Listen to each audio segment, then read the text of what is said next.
What's up, history buffs and mystery lovers? Today, we're taking a deep dive, way back in time, to the dusty plains of Mesopotamia. We're talking about ancient Babylon, a city of legends, hanging gardens, and some seriously wild beliefs. But we're not here for the tourist traps. We're going darker, looking up at the same stars they did, but seeing something way more intense. We're about to uncover the sinister ceremonies of ancient Babylon, the real deal sacrifices to the stars. So grab your snacks, dim the lights, and let's get into it. Picture this. You're in Babylon like 4,000 years ago. The city is buzzing, it's the center of the world, a total metropolis of its time. Towers touching the sky, massive walls, and right in the heart of it all, these giant ziggurats, like stairways to heaven. These weren't just cool buildings, folks. They were cosmic power plants, places where the line between Earth and the heavens got super blurry. The Babylonians were obsessed with the sky, and I mean next level obsessed. They were the original astrology nerds, tracking planets, mapping constellations, believing that every little twinkle up there had a direct impact on their lives down here. Kings, crops, wars, everything was written in the stars. Their gods weren't just chilling on some cloud either. They were the celestial bodies themselves.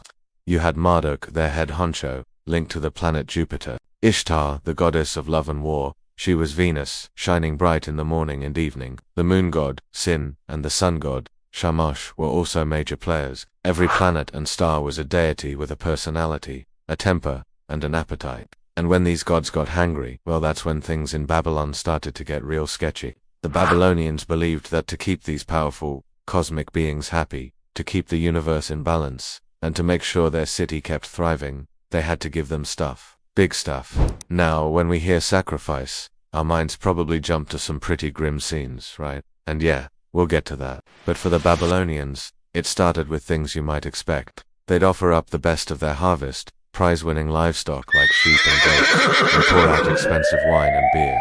Think of it like a massive, divine barbecue. Priests, draped in elaborate robes, would chant these ancient hymns, the air thick with incense smoke, all designed to get the gods' attention and show them some love. It was a whole production, a huge community event where everyone was invested in keeping the cosmic peace. They had specific rituals for everything. A ritual to make the crops grow, a ritual to win a battle, a ritual to ward off a plague. It was all a cosmic transaction. Hey, Jupiter, here's a perfectly good bull.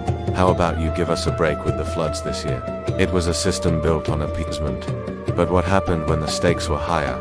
What happened when a regular offering just wouldn't cut it? This is where the stories get darker and the historical records get a little hazy, forcing us to piece things together from clay tablets and ancient texts. Imagine there's a major crisis, a catastrophic drought, a losing war, or maybe a terrifying omen in the sky, like a blood-red eclipse. The Babylonians saw this as a sign that the gods weren't just peckish. They were royally ticked off. A simple grain offering wasn't going to fix this. They needed a grand gesture, something to shout to the heavens. We're sorry. We'll do anything. This is where the concept of the substitute king ritual comes in, and it is absolutely bonkers. If the astronomers and priests saw a celestial omen that they believed predicted the death of the king, they wouldn't just sit around and wait for it to happen. No way. They had a plan. They'd find a substitute, often a criminal, a captive, or someone considered disposable, and they would make this person king, for real. They'd dress him in the king's robes, let him live in the palace, give him the queen for a temporary wife, and let him feast like there was no tomorrow. Because for him, there wasn't. The whole point was to trick the gods. The idea was that the angry celestial deities would see this guy, think he was the real king, and unleash their divine wrath upon him instead. Once the substitute was taken care of, either through a ritualistic end or just by the fulfillment of a prophecy, the real king would pop back out from hiding, safe and sound. The cosmic slate was wiped clean. It's a crazy, high-stakes game of divine baton switch. Now we have to talk about the elephant in the room, human sacrifice. This is a super controversial topic among historians. Some say it was rare only for the most extreme situations. Others think it might have been more common than the official records let on. What we do know is that life was considered fragile, and the power of the gods was absolute. We have texts that describe disturbing rituals. They speak of consecrating buildings, like the great temples and ziggurats, with foundation deposits, and sometimes, these deposits weren't just treasure or animal bones. There's evidence and creepy descriptions that suggest infants were sometimes sacrificed and buried in the walls or foundations of buildings. The logic, as grim as it is, was that the life force of the child would imbue the structure with strength and divine protection, anchoring it to the earth and pleasing the chthonic or underworld gods. It's horrifying to us, but to them, it was about ensuring the permanence of something vital to their entire civilization. The priests were the ones orchestrating all of this. They weren't just religious figures. They were scientists, astronomers, and political advisors all rolled into one. They held immense power. They interpreted the celestial signs, decided what kind of sacrifice was needed, and carried out the ceremonies.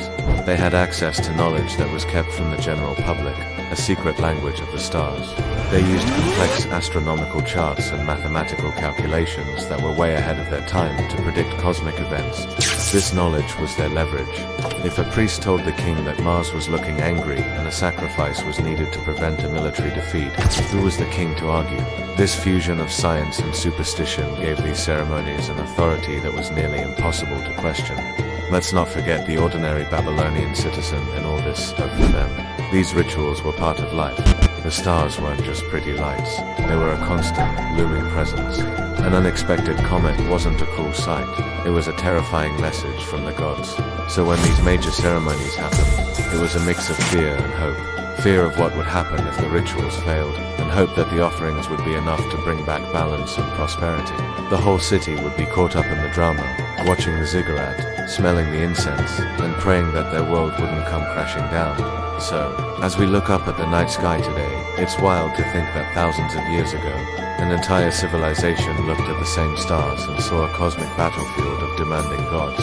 They weren't just stargazing, they were reading their fate. The sinister ceremonies of Babylon, from the grand offerings to the chilling sacrifices, were their desperate, and sometimes brutal, attempts to negotiate with the universe. It's a stark reminder that for much of human history, the heavens were not a source of wonder, but a source of profound fear, demanding the ultimate price.